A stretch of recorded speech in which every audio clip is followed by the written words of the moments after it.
ask you your status. We simply ask you to join us.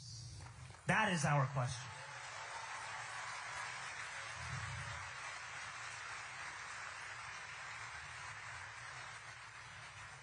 And so it is an honor to be here alongside an icon of our struggle.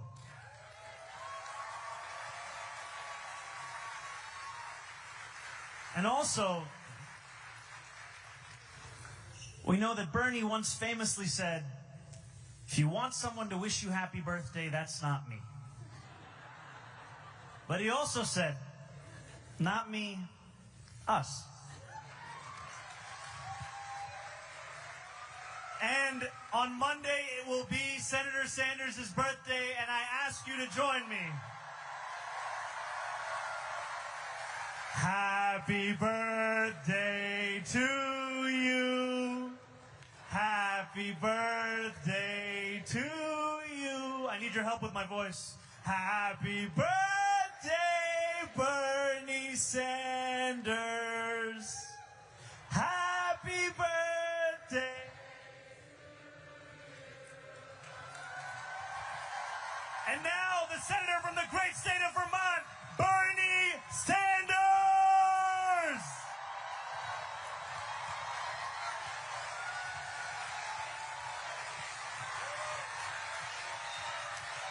Thank you.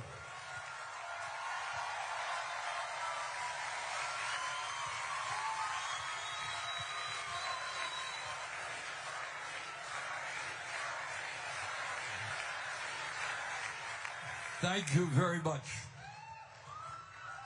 And it is an honor and privilege to be with you this evening and to congratulate the next mayor of the city of New York,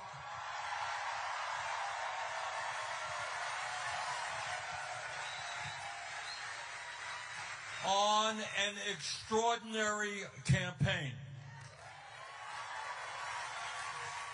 This guy started at 2% in the polls, and he blew away the opposition. And what was most extraordinary about his primary campaign and the campaign he is running right now is his campaign is not ugly 30-second TV ads. It is a grassroots movement, which you have been part of. I don't know, Zohran, if it's a world record or not, but having 50,000 volunteers in a mayor's election, pretty good to me.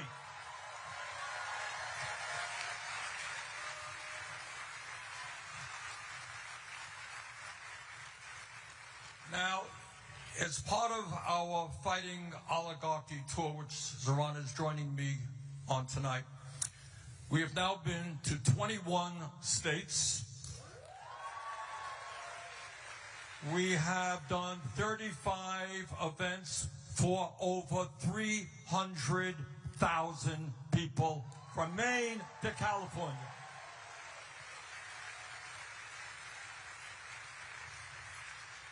And what I can tell you without any fear of hesitation is the American people in red states and in blue states do not want to live in an oligarchic society. They do not want to live in an authoritarian society. They do not want the White House to be practicing unprecedented kleptocracy. And they sure as hell do not want to see a continuation of the oligarchs' war against the working class of this country.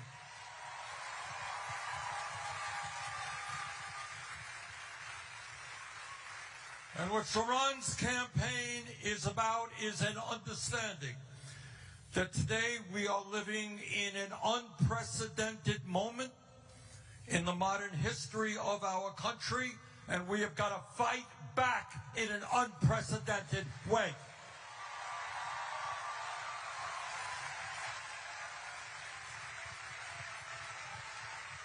So let me say a few words.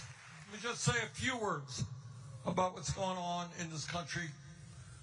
Thoughts I think you're not going to see in corporate media, you're not going to hear in the halls of Congress. Today in America, we have more income and wealth inequality than we have ever had in the history of America. Zohran just talked about children in New York City and in Vermont who are hungry, people who are homeless, and yet the wealthiest 1% have never had it so good. If you can believe it, today you have, and it's important that we feel the outrage of children going hungry, people being homeless, 85 million without health care, and you got one guy, Mr. Musk, whose own wealth is more than the bottom 52% of American households. And you may have seen in the papers, they want to give him a little bonus. Another $800–900 billion. We are living in crazy world. Millions of people struggling to put food on the table, and making one guy a trillionaire is insane. Not what this country is supposed to be about, and we are not going to allow that to happen.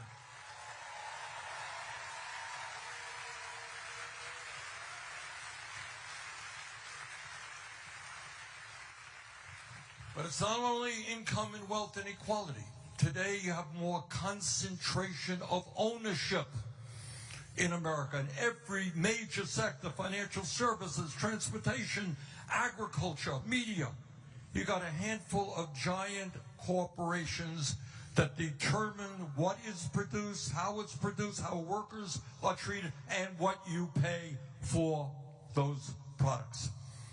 But it's not just income and wealth inequality. It is not just a small number of people controlling our economy. You have 6 major media conglomerates that control in this country what 90% of our people see, hear, and read.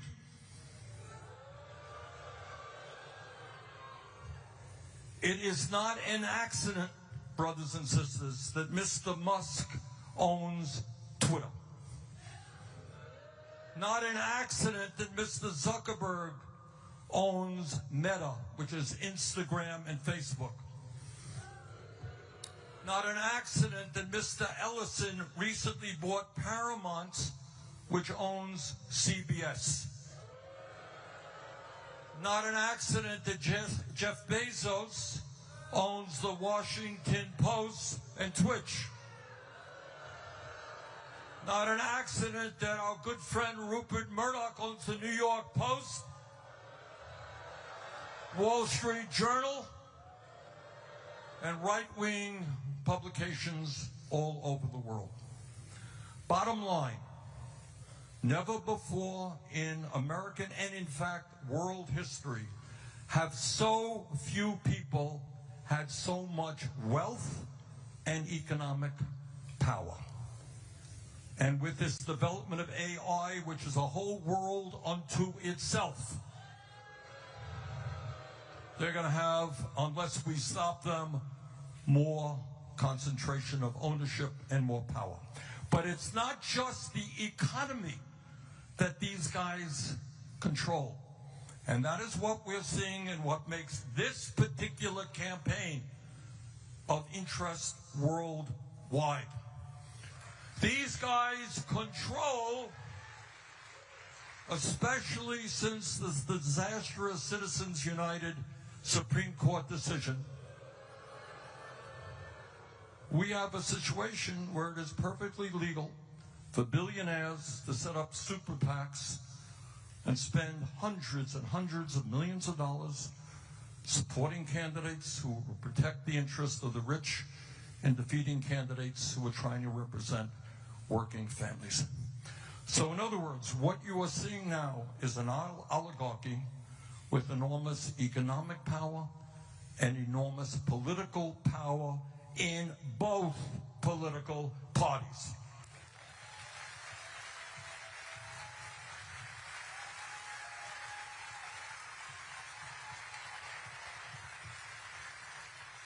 And what this campaign is about, and why it is so enormously important, is it a test case? It is a test case of whether or not democracy is still able to prevail.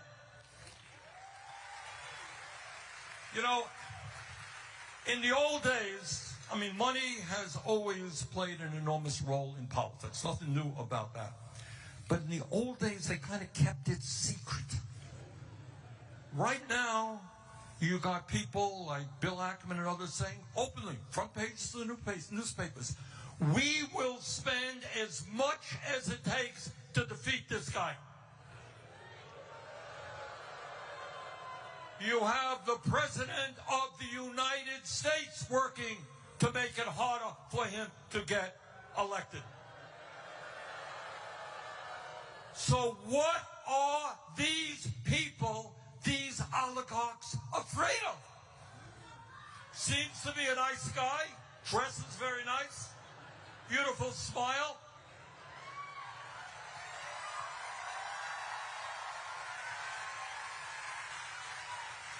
Unlike me, he's a pleasant guy. What the hell are they afraid of? And what they are afraid of, brothers and sisters, is not only the question of bringing justice to New York City. You know what they're afraid of? They're afraid of Mr. Mamdani becoming an example to what can happen all over this country.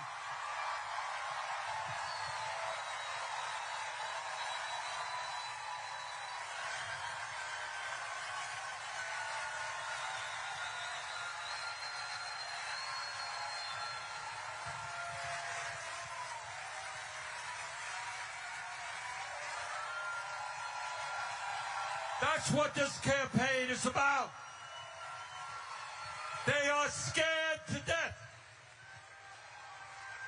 If 50 or 70,000 people in New York City can get involved in the political process, that means that millions of people coast to coast can get involved and elect progressive leaders. That's what this campaign is about.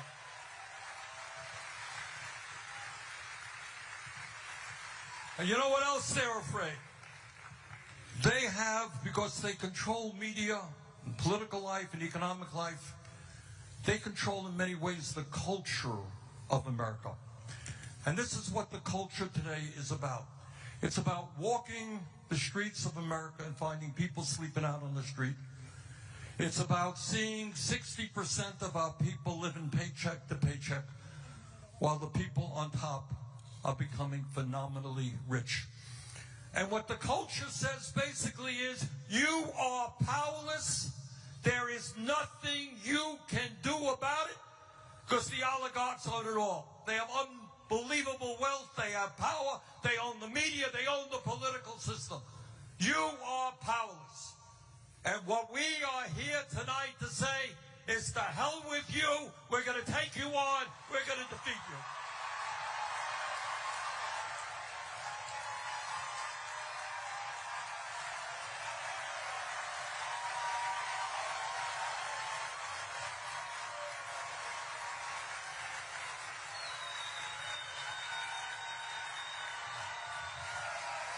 That's what this campaign, and that's what fighting oligarchy is about.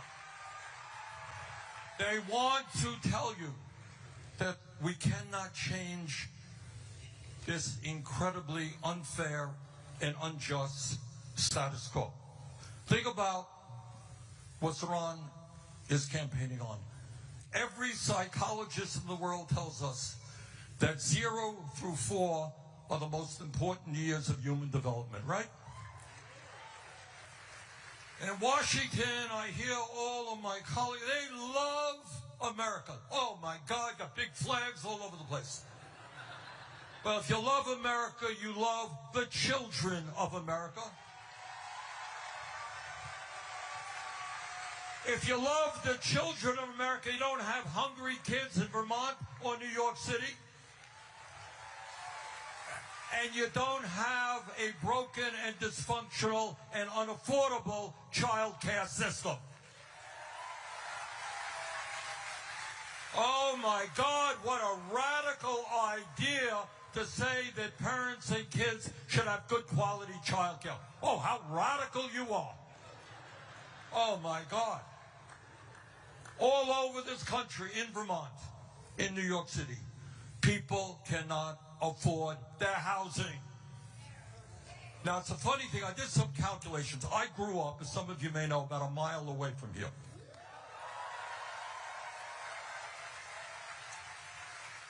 And I grew up in a family that did not have a lot of money, and we lived in a rent-controlled apartment. So my dad never made any money, but we were able to live with an element of security. And I did some calculations based on my dad's income. We were spending back then, Zohran, about 18% of our family's income on housing. 18%. Okay? First year of college, I went to Brooklyn College.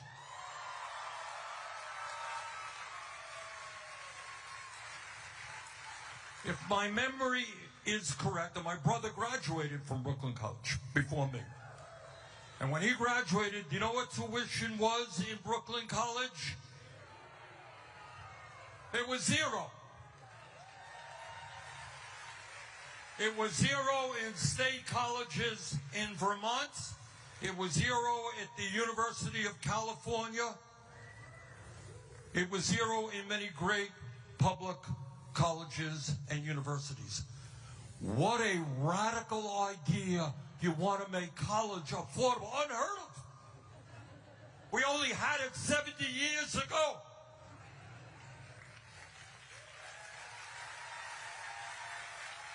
What a radical idea to say that we should stabilize rents so the working class people can live in this city.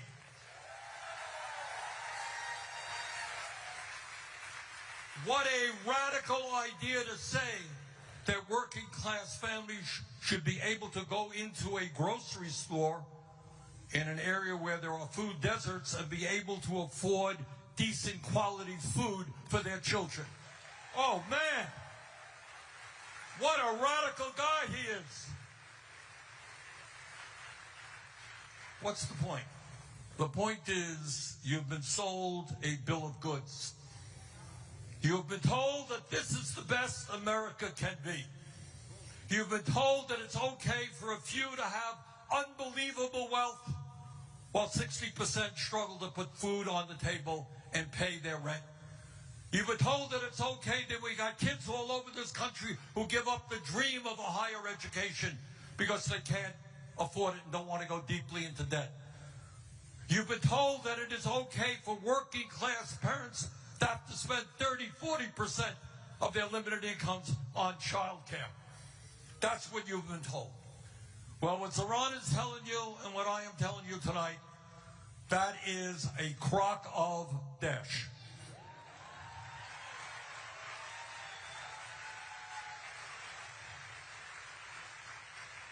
And here is the story that they don't want to get out. In the richest country in the history of the world, it is not a radical idea to say that every man, woman, and child in America can have a decent standard of living. That ain't radical.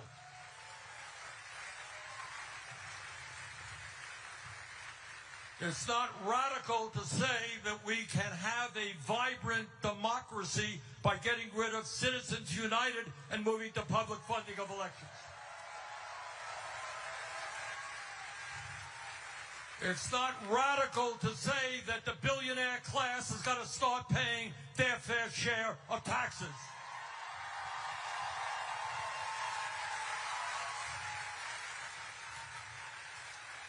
It is not radical to say that health care is a human right, not a privilege. And that we should not be the only major country on earth not to guarantee health care to every man, woman, and child. It is not radical to say that we should have the best educational system from child care to graduate school in the world. It is not radical to say that we should not have the highest rate of childhood poverty, the highest rate of senior poverty of almost any major country on earth.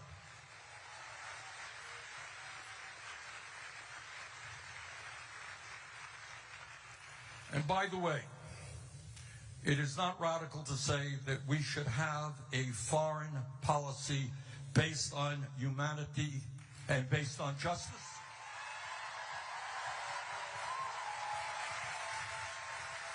That we should not be spending tens of billions of dollars on the government of Israel that is currently starving children to death. That is not radical.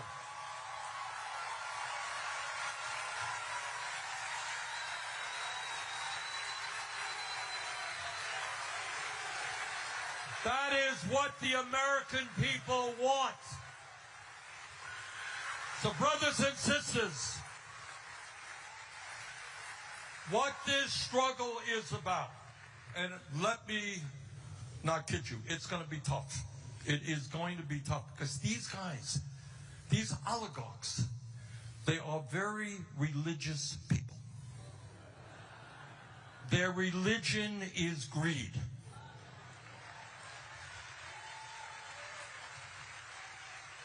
You would think that if you had a couple of $1 billion, it might be enough. Not for them. These are strongly motivated people. They work very hard. They want more and more and more, and they don't care whom they destroy in the process.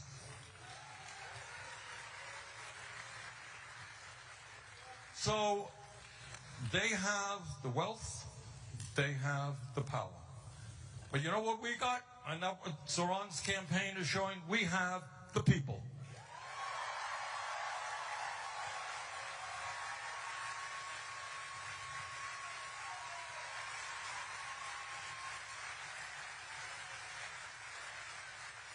And the whole world, after Zohran is elected, the whole world, all the oligarchs are going to come down hard on him. Believe me, they will. Media will come down hard on him. So he's going to have to figure out a new way to govern. And you are going to be an integral part of that governing.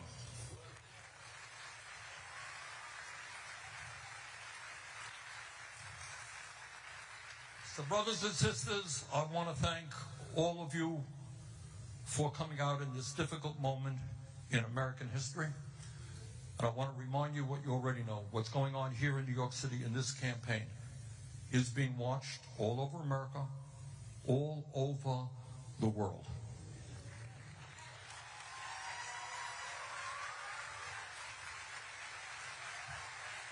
So the struggle we are engaged in is not just for us. It's not just for our kids. It is for the future of this planet. It's for the future of democracy. This is a fight we cannot and will not lose. Thank you very much.